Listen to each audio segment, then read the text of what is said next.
side is that our economy is in a new world economy. We've been buffeted by the rise of China, by other massive changes, and we simply haven't taken seriously what that means for how to create good jobs, how to keep prosperity. And what do we have instead? The idea that you can turn a dial, that you can cut a tax for a year, that you can stimulate for a year, and that just gets you past a bump. But we got something more than a bump. We have a world that's changing deeply. And probably for me, the most impressive part of our society in terms of understanding what's happening is that at the very top, people are still doing very, very well. It's people at the bottom, people that don't have the education or the job skills to be able to compete internationally. But that's not 10% anymore. That's not 20%. That's the bottom half of our society. Mike, let me ask you, where were you in 1973? 1973 in terms of what? Where were you?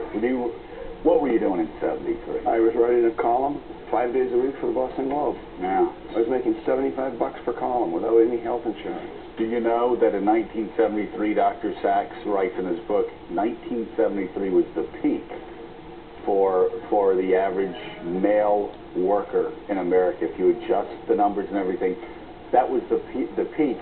America has been declining in terms of real wages since 1973, since you were working for the Globe in 73, 38 years ago. You know what's interesting about it, and just listening to Jeffrey just now, when you talk to people about President Obama, people who support him or are inclined to support him, or people who want him to succeed because he is our president, there's a sadness to their tone when they talk about him, which is not good for him. The other aspect of this presidency is that, and everything around it, and it's not Barack Obama's fault per se, but something is happening in this country. You can feel the unraveling of a social contract that has held us together for 200 years. See, can I challenge you on that? Yeah. I don't think it's happening in America. I hate to keep saying it, we have been across America for the past 3 or 4 years and just talked to thousands and thousands of people. I don't think the problem's in America. I hate to be overly simplistic. I think the problem is in Washington, D.C., in a city. It is. In a city that has seen a historic failure of institutions on every front. I think, and Jeffrey talks about this, I think the parties have been bought off. I think they are overly ideological. I think when we go out, I don't care whether we're talking to a synagogue in Fort Lauderdale, Florida, or talking in South Alabama at a conservative Christian church. We're stunned by the agreement of the most liberal and the most conservative saying, okay, our entitlement programs are going belly up. Why are we spending $2 billion a week in wars all across the globe? And they just tick off us. Why aren't the rich paying? Why do we have all of these loopholes? Why isn't there more tax fairness? Why are we depending on the federal government to grow the economy instead of trusting the private sector? I mean, there is so much agreement, Mike, in America, and it is twisted in Washington, D.C. You couldn't be more correct. You could not be more correct. But when I'm saying that the social contract seems to be unraveling, ask yourself this. When you feel threatened, when you feel as if your family is threatened by either economics or the political system, what do? You draw inward to protect yourself. We are now protecting ourselves. I mean, now we're worried about the entitlement programs. We ought not to be worried about the entitlement programs as much as we should be worried about things that you just spoke to. Fannie Mae, government agency in charge of mortgages, knew about the mortgage problem since 2003. Guess what? There are people who've been indicted. Dr. Sachs. And the government was still shoveling this is impressive. stuff. I'm sorry, go ahead. This, Joe, is what you said. I just want to show people. This is the income of an average full year. Jeffrey, I'm going to help you out here. I don't know if that can help. Okay. No, I just want to get this in the light. Keep talking. Yeah. And we peaked 38 years ago in average wages. Here, let me move this over. Here we go. Okay. Go ahead. You talk, I hold. And so this is where things started to change, Yeah. and where we failed to recognize how the global economy was starting to hit the American economy and how we had to do something about it. Now, this is the result of income inequality. This is the share of income taken by the richest 1%. There's been one group that's been the winner in America. That's the very top. Globalization's been good for them. Stock options, investing in China, and all the rest. This is 1929, the start of the Great Depression, highest inequality. After the New Deal, World War II, the GI Bill, the mainstream America that really had economic growth and social stability. But then since globalization and since the tax cuts and the surge of power of the very richest, we've reached the level of inequality. And Jeffrey, you marked globalization 1978 when China was open. I think that's the pivotal date. Even in the 1970s, we started to feel the pressure of all of this, Joe.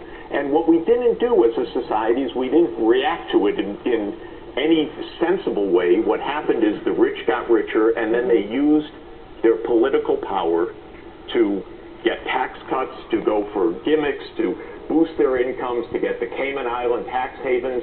So we got into a spiral where our societies become less and less fair. If you don't have a high school diploma, your income has been plummeting. The only group that is consistently having a higher income are those with advanced degrees or with bachelor's degrees. This I see all the time when being at a university. If kids come from an affluent family, they can pay the tuition, they can get through, then they have it okay in the United States. But if you're coming from working class family, if you're coming from a poor family, the chance that you're going to make it all the way through college is very small. Even if you make it through that great school that we visited in the Bronx, the Charter School for Excellence, wonderful. You know what we're finding? That those wonderful schools turn out wonderful kids who then can't afford to make it through college. This is with KIPP also. So you end up dropping, even after all that hard work, because they can't get through college. And in American society today, if you can't make it through college, you're facing poverty, not middle class. It used to be there was a big middle class for you. Those were manufacturing jobs. That was where you work in industry. Those are all abroad now. Now Jeffrey, I think the part that's going to be controversial for some are, I'm sure, argument that taxes need to be increased significantly. Talk about this next chart and why you believe we have to raise taxes. Well, the basic point is, and I called the book The Price of Civilization because Oliver Wendell Holmes Jr., one of our great Supreme Court justices, once said that we pay taxes to buy civilization. And in the United States right now, because of the power of the rich in the campaigns, because the fact that President Obama almost every week sits down to a $35,800 a plate dinner, not with poor people, not with working class people, not with middle class people, but with America's rich. The fact that both parties have been on a campaign since the early 1980s, cut taxes for the rich, cut taxes for the rich. To these levels, we have the rich who have walked off with the prize in this country. They have the highest concentration of wealth and income in history. And the rest of America is struggling. And that's really the problem. And I think that if I could find one more of these, actually two more things to show, which I think will surprise. A lot of Americans won't love to see what I'm about to show, but I think it's important for people to understand this arithmetic. They don't feel it this way, but the United States is the only high-income country in the world that didn't raise the share of taxes in GNP from 1965 onward. Now, other countries did as we aged, as we needed more infrastructure, as we needed to spend on science and technology. And the countries like Sweden, like Denmark, that I talk about, Germany and others, are right now with lower unemployment, better wages, job skills, keeping their manufacturing sector, whereas we haven't paid our way. And we've ended up with a huge underclass, kids that can't make it through anymore. And all of these gimmicks that we're doing right now, another one-year tax cut, another stimulus, another this, another that, this isn't getting us anywhere. We're at a dead end right now unless we get serious with the underlying problem. First of all, you had a busy night at Kinko's last night. Yes. You got it. We can tell that. Fabulous. But your point about the gimmicks, when the S&P downgraded us, they talked about the political climate in Washington. There was a new poll out yesterday. The World Economic Forum said we're now 5th in competitiveness. They cited probably lower, but they cited the political climate in Washington. The world doesn't believe we can get things done. And then yesterday, you had Eric Cantor come out talking about this Jobs Act that you say is a gimmick. Even that, which doesn't do huge things, he said it's dead. It's an all-or-nothing proposal. We won't do it. So if they can't get together on something that you say doesn't even attack the big problems in the country, what hope is there to really go after the big problems? The hope is actually that people know our society isn't fair and that the top is not paying the price of civilization right now.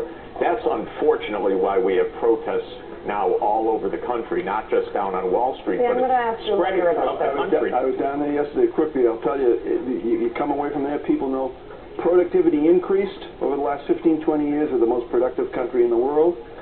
Workers' wages are stagnant and have been for 10 or 15 years, and executive compensation, corporate CEOs soared. That would be an unraveling contract, I think. The book is The Price of Civilization. Dr. Sachs, thanks. We'll be talking to you more about this. How to fix all this? Coming up, we're going to talk to Starbucks CEO